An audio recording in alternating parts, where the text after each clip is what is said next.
Halo, saya Desi Kristina Hutagalung dengan NIM 4231220030. Di sini saya akan menjelaskan mengenai evolusi yang sedang terjadi saat ini, resistensi antibiotik dan mutasi virus. Saya mengangkat topik 3 dari materi yang Ibu berikan. Selamat menyaksikan.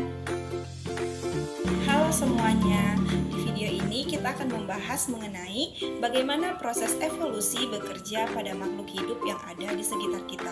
Bukan jutaan tahun yang lalu, tetapi sekarang dalam kehidupan sehari-hari. Banyak orang mengira bahwa evolusi adalah proses yang sangat lambat, terjadi selama ribuan atau jutaan tahun. Namun faktanya, evolusi terjadi sangat cepat, terutama pada organisme kecil seperti bakteri dan virus. Di video ini saya akan menjelaskan dua contoh nyata, yaitu resistensi antibiotik dan mutasi virus serta apa dampaknya bagi manusia. Apa itu evolusi? Sebelum kita masuk ke contoh-contohnya, mari kita pahami dulu apa itu evolusi. Evolusi adalah perubahan sifat-sifat suatu populasi makhluk hidup dari generasi ke generasi.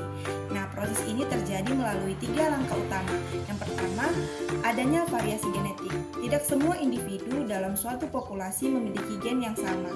Ada perbedaan-perbedaan kecil yang muncul secara alami. Nah, yang kedua itu adanya seleksi alam. Individu yang memiliki sifat lebih cocok dengan lingkungan akan memiliki peluang hidup yang lebih besar.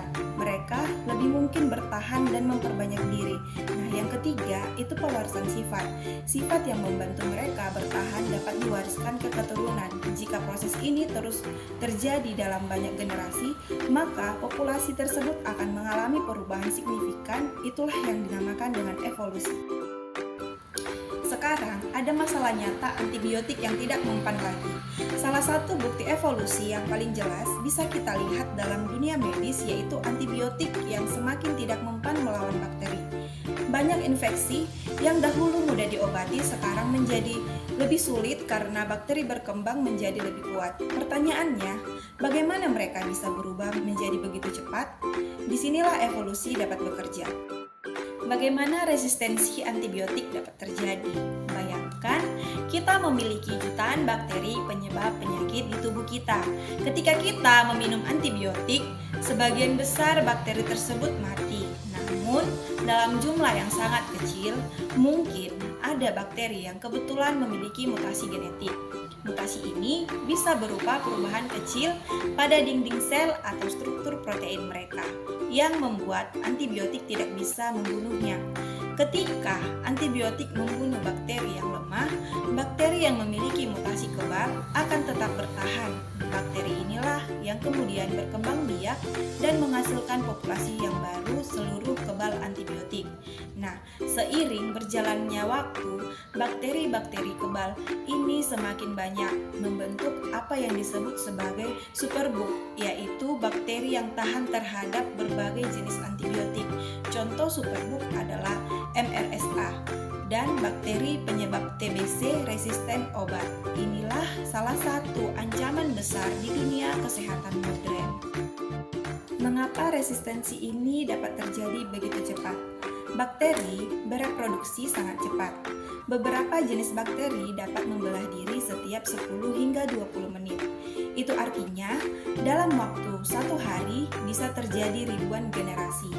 Dalam setiap generasi, peluang terjadi mutasi sangat besar karena lingkungannya memberikan tekanan berupa antibiotik. Seleksi alam bekerja sangat kuat. Itulah sebabnya resistensi antibiotik bisa muncul hanya dalam hitungan bulan atau tahun, bukan ribuan tahun. Selain bakteri, virus juga berevolusi sangat cepat. Mereka bahkan lebih cepat lagi karena virus tidak benar-benar hidup seperti organisme lain. Virus hanya memperbanyak diri dengan bantuan sel inang. Saat proses penyalinan terjadi seiring munculnya kesalahan, kesalahan ini berupa mutasi. Mutasi adalah bahan bakar evolusi. Dari mutasi kecil inilah muncul berbagai varian virus. Contoh yang paling mudah kita lihat pada virus influenza. Virus flu yang berubah setiap tahun sehingga vaksin flu harus diperbarui secara rutin. Hal yang sama terjadi pada virus SARS-CoV-2 penyebab COVID-19. Kita mengenal berbagai varian seperti Alpha, Delta, dan Omicron.